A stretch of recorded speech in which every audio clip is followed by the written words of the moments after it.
March 29, 2026. Daily Bread. Passage. 1 Corinthians chapter 7 verse 17 to 24. Key verse. 19b. Title. Live as a believer in your situation. Bible passage. Only let each person lead the life that the Lord has assigned to him, and to which God has called him. This is my rule in all the churches. Was anyone at the time of his call already circumcised? Let him not seek to remove the marks of circumcision. Was anyone at the time of his call uncircumcised? Let him not seek circumcision. For neither circumcision counts for anything nor uncircumcision, but keeping the commandments of God.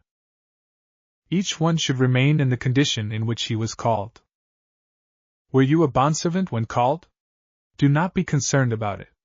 But if you can gain your freedom, avail yourself of the opportunity. For he who was called in the Lord as a bondservant is a freedman of the Lord.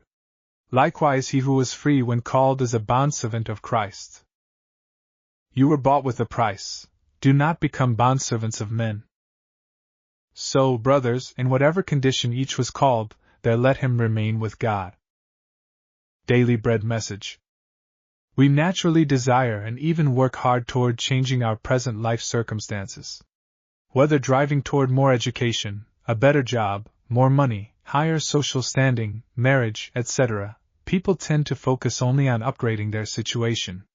But believers in Jesus are commanded to be different. We should live as believers in our present situation. Twice in this passage, Paul encourages believers to remain in their God-given situation. This is not a license for us to be passive or complacent.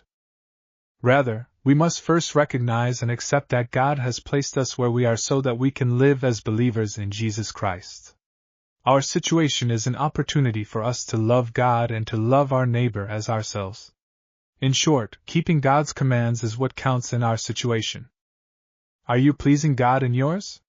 Paul's encouragement does not ignore the reality that life situations can be hard. Some Corinthian Christians were still slaves. They should gain their freedom if they can.